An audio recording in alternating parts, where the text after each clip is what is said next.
Stay tuned and let's build this Abomination Gamerverse Build-A-Figure.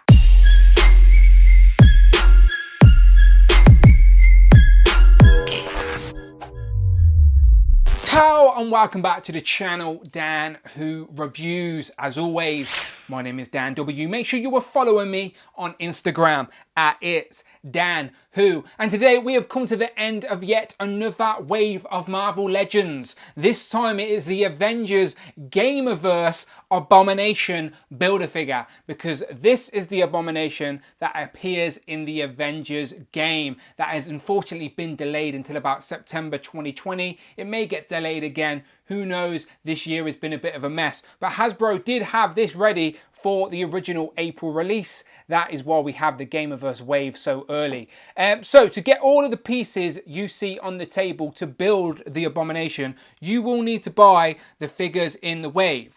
And they are: you don't need Captain America as he has no Build-A-Figure piece, but you do need Iron Man, Miss Marvel, Marvel, Mark 1, Rage, and Leader.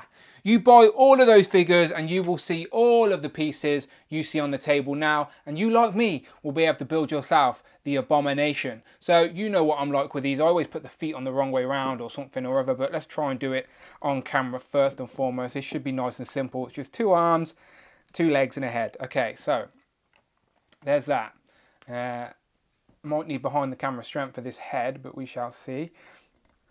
No, that's went on okay. So far it's looking nice, big and chunky. Is that the right arm? I hope so. Sort of went in. I might just check these joints off camera, but that seems to be that. And to be fair, he's looking, oh, his arms fell off already, but let's be honest, he's looking massive. I'm going to have to adjust the camera.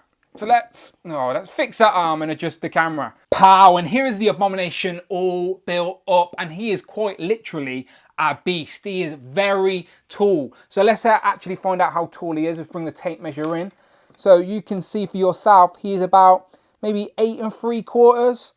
Yeah, I'd say about 8 3/4 tall, which is a decent size for a Build-A-Figure. Definitely bigger than the previous Abomination, which of course I'll do a comparison to in a minute. But let's just take a look at the figure itself. So again, this is without seeing the actual game. We've not played the game yet. We don't really know the context, but we do know the story of Abomination. We do know this is a guy mutated horribly, and yeah, he is does actually have the sort of new face print in tech that give him more of a human sort of characteristics in his face, and I'll show you that when I zoom in. But I like that you've got all the spikes on the back. You've got like a mohawk of spikes running down the back, as well as all this sort of rocky, rubbly texture all over the body, with a couple more spikes on the shoulders and on the elbows, on the forearms, and then you've got big claws on hands and then big dinosaur looking feet. With a decent range of articulation for such a big figure. It's crazy how when these guys mutate, their shorts stay on, because he's got his ripped shorts on. They're like jeans that are ripped to shorts. And yeah, some nice paintwork on there as well. There's my hands, just fell off. So obviously be careful with that. But it's looking nice. So let's zoom in and check out these details up close. But first impressions, this is looking good. So here we have a closer look at the head sculpt, and I must admit this is very impressive. They have digitally printed the face on here so it has a more human feel. I like the darkness around the eyes. I like his expression with his wide open mouth, with the teeth all sharp, and you can see the pinkness of his tongue. He's got like these elf ears and the cracks all in his skin, with these spikes on the back of his head that run all the way down his back. These are like rubber spikes, and they're sharp to the touch, but they're not going to stab you or anything like that. He's got these big pointy ears, and yeah, I like the expression. Evil, he's angry, he's not happy of the monster he has become, and the paint is really nice. It's like dark green faded into a lighter green on the chest, and yeah, this sculpt work is really, really nice, and they've definitely painted it in a way to try and highlight it. They've got these butterfly joints at the back as well, which is definitely going to help getting him in some nice poses, and these spikes run all the way down the spine on the back, and again, you can see these spikes on the elbows and the bottom of the arms. And yeah, paintwork is very nice with these lighter shades of green on the chest. Not as much paintwork on the legs, to be fair. A little bit under the shorts there with the texture of the jeans all ripped.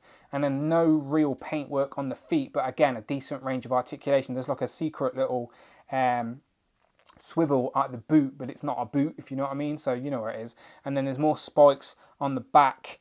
So yeah, definitely attention to detail in regards to these spikes, and very curious to see how this guy looks in the actual game. People saying this is MCU, reminds them of the MCU, and I can definitely see why they say that with all these spikes and whatnot around him. I can definitely see it being inspired by the MCU, but it's still a unique design upon itself. But I can see people using this as their MCU Abomination as well. So as I mentioned, this guy's got butterfly joints in the back, just like some of the recent Hulks that we've got, which give you a really nice range going backwards, but not so much to the front. But it does help you get him into some sort of angry, wide stances, which are definitely going to look imposing on your shelf. Like, that looks very nice for display purposes. He's going to stand out. He is one big chunk of plastic. And again, without playing the game, this is probably the best Abomination we have in figure form. Yes, it's not got the classic design, but just the body. If you could get a different head on there, maybe. I've seen some people use the Marvel Select head on there and it works. But yeah, this is definitely an impressive body. It's just not the head that people want for their Abomination. The Abomination has like bigger ears and whatnot. But just in regards to the sculpt and the paint and the range of articulation, this is a very nice Build-A-Figure that I think a few people are going to sleep on because it's Gamerverse. I nearly did. But yeah, this guy's very nice. So this is the comparison I was most curious to see in person. It is, of course, the Gamerverse Abomination compared to the previous released Abomination Build-A-Figure. And this new one makes the other one look like a dwarf. The Gamerverse one is genuinely bigger, bulkier, the waist sits higher, the upper body is longer. It just looks like a bigger, more imposing figure compared to the previous Build-A-Figure. And the previous one wasn't bad at all. It just looks tiny compared to this new one. The previous one used reused parts from the Rhino Build-A-Figure, I believe, then they sat at about the same height. But the Abomination should really be as big as this new one because he takes on the Hulk, and he's usually a little bit bigger than the Hulk. The previous one has like this sort of darker scaled armor effect going down the back, where this Gamerverse one has those spikes, which is why people are using this in their display as their MCU Abomination. I can understand why. It's just the head sculpt that lacks. The new head sculpt has that more human feel, again, probably following some sort of story from the game, where this previous one has the much more classic looking sort of bat ears. And you can see why people are trying to do head swaps, because this body is definitely more imposing. It just doesn't have those classic feels. So let's try a head swap here on camera just so I can see it for myself. And yeah, you can see how the classic head that looks, by the way, the new Gamerverse head on this old Build-A-Figure looks ridiculous. He literally has no neck. And the old Build-A-Figure head on the new body doesn't look great either. I think it's a little bit too small, but again, if this had more classic feels, this definitely would be people's favourite Abomination for their collection. Again, people have been using the Marvel Select Abomination head because it has the more classic vibes, but they prefer this bulkier body.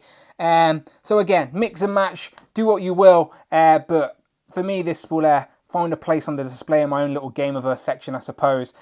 Once I've seen the game, I'm sure I'll have a new appreciation for it as well. But it's definitely, undeniably, a very impressive Build-A-Figure. And it wouldn't be right if I didn't do an Abomination comparison without the Hulk. So here is the Marvel 80 years anniversary Hulk. And you can see, if I put his arms down a minute, you can see that these two are about the same size. So which shows me, well, maybe the Abomination is a tiny bit bigger, which I actually like the size difference between these two. I think the Abomination should sit a tiny bit higher than the Hulk. But this Hulk is definitely more comic accurate with the colours and tones, where this Gamerverse one has those more realistic, darker tones. So they don't really fit together in the display, but I do like the idea of getting an Abomination this sort of size and thickness to fight alongside our Hulk. Here we have the Abomination compared to just the Gamerverse figures in this wave with Miss Marvel, Captain America, and of course Iron Man. And I do like the scale here. Abomination is big and imposing